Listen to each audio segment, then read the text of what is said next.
Jan S മീഡിയയുടെ വചനജ്യോതിയിലേക്ക് എല്ലാവർക്കും സ്വാഗതം. ഇന്ന് നമ്മൾ പരിചയപ്പെടുന്നത് എല്യുത്തേരിയസ് എന്നറിയപ്പെടുന്ന ഒരു വിശുദ്ധനെ പറ്റിയാണ്. AD 6-ാം നൂറ്റാണ്ടിൽ ഫ്രാൻസിലെ ടൂർനെയി എന്ന സ്ഥലത്താണ് വിശുദ്ധ എല്യുത്തേരിയസ് ജനിച്ചത്. പിതാവ് ടെറനൂസും മാതാവ് ബ്ലാന്തായുമാണ്. ഇരുവരും ക്രിസ്ത്യാനികളായിരുന്നു. 150 വർഷത്തോളം മുൻപ് ക്രൈസ്തവ വിശ്വാസം സ്വീകരിച്ച കുടുംബമായിരുന്നു അവരുടേത്. ക്ലോവിസ് രാജാവിൻ്റെ പിതാവായ കിൽഡെറിക്കിൻ്റെ വാഴ്ചയുടെ അവസാന ഘട്ടത്തിലാണ് വിശുദ്ധ എല്യുത്തേരിയസിൻ്റെ ജനനം. വിശുദ്ധ പിയറ്റിൽ നിന്നാണ് ടൂർനെയിൽ വ്യാപകമായി ക്രിസ്തുമതം പ്രചരിക്കപ്പെട്ടത്. വിശുദ്ധ പിയറ്റിൻ്റെ രക്തസാക്ഷിത്വത്തോടെ ക്രിസ്തീയ വിശ്വാസങ്ങൾ ക്ഷയിക്കാൻ തുടങ്ങി.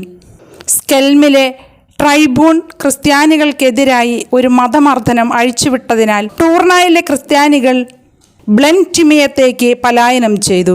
അതിനിടയ്ക്ക് 496-ൽ ക്ലോവിസ് രാജാവ് മാനസാന്തരപ്പെട്ടു. ബ്ലെൻറ്റിയമിൽ വിശുദ്ധ പത്രോസിൻ്റെ നാമത്തിൽ ഒരു ദേവാലയം നിർമ്മിച്ചു. തെയോഡോറായിരുന്നു ടൂർനായിലെ ആദ്യത്തെ മെത്രാൻ. അദ്ദേഹത്തിൻ്റെ പിൻഗാമിയാണ് എൽവത്തേരിയൂസ്. ക്രൈസ്തവരെ പീഡിപ്പിച്ചുകൊണ്ടിരുന്ന ആര്യൻ വിശ്വാസങ്ങൾക്കെതിരെ പോരാടുകയായിരുന്നു എല്യുത്തേരിയൂസ് അല്ലെങ്കിൽ എലവത്തേരിയൂസ് എന്നറിയപ്പെടുന്ന വിശുദ്ധൻ്റെ പ്രധാന ചുമതല. ക്രിസ്തു ദൈവപുത്രനല്ലെന്നും വെറും മനുഷ്യനാണെന്നും വാദിച്ചിരുന്നവർക്കെതിരെയും അദ്ദേഹം വിശ്വാസയുദ്ധം നടത്തി.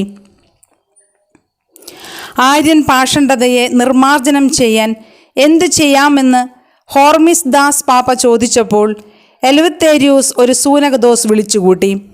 ഈ സൂനകദോസിൽ വെച്ച് പാഷണ്ഡികൾ ലജ്ജിതരായി. ഇതിൽ വൈരാഗ്യം പൂണ്ട പാഷണ്ഡികൾ ഒരു ദിവസം അദ്ദേഹം പള്ളിയിലേക്ക് പോയപ്പോൾ എലവത്തേരിയൂസിനെ മർദ്ദിച്ച് അവശനാക്കി. കുറച്ച് ദിവസങ്ങൾക്ക് ശേഷം അദ്ദേഹം മരിച്ചു. രൂപതാഭരണം തൻ്റെ സ്നേഹിതനായ വിശുദ്ധ മെദാർദിനെ ഏൽപ്പിച്ചുകൊണ്ടാണ് അദ്ദേഹം ദിവംഗതനായത്. ടൂർനായിലെ ഹെൻറി 12-ാം ശതാബ്ദത്തിൽ എഴുതിയ ചരിത്രത്തിൻ്റെ അടിസ്ഥാനത്തിലാണ് വിശുദ്ധനെ പറ്റിയുള്ള വിവരങ്ങൾ നമുക്ക് ലഭിക്കുന്നത്. അദ്ദേഹത്തിൻ്റെ പൂജാവിശിഷ്ടം 897-ലും 1064-ലും സ്ഥലം മാറ്റിയത് ചരിത്ര വസ്തുതയാണ്. പ്രാർത്ഥന എങ്ങനെയുള്ളതായിരിക്കണം എന്ന് നമുക്ക് മനസ്സിലാക്കി തരുന്ന വചനഭാഗമാണ് ഇന്ന് നമ്മൾ മനഃപ്പാഠമാക്കുന്നത്. വിശുദ്ധ മത്തായിയുടെ സുവിശേഷം 6-ാം അധ്യായം 6-ാം വാക്യം. എന്നാൽ നീ പ്രാർത്ഥിക്കുമ്പോൾ നിന്റെ മുറിയിൽ കടന്ന് കതകടച്ച് രഹസ്യമായി നിന്റെ പിതാവിനോട് പ്രാർത്ഥിക്കുക. രഹസ്യങ്ങൾ അറിയുന്ന പിതാവ് നിനക്ക് പ്രതിഫലം നൽകും.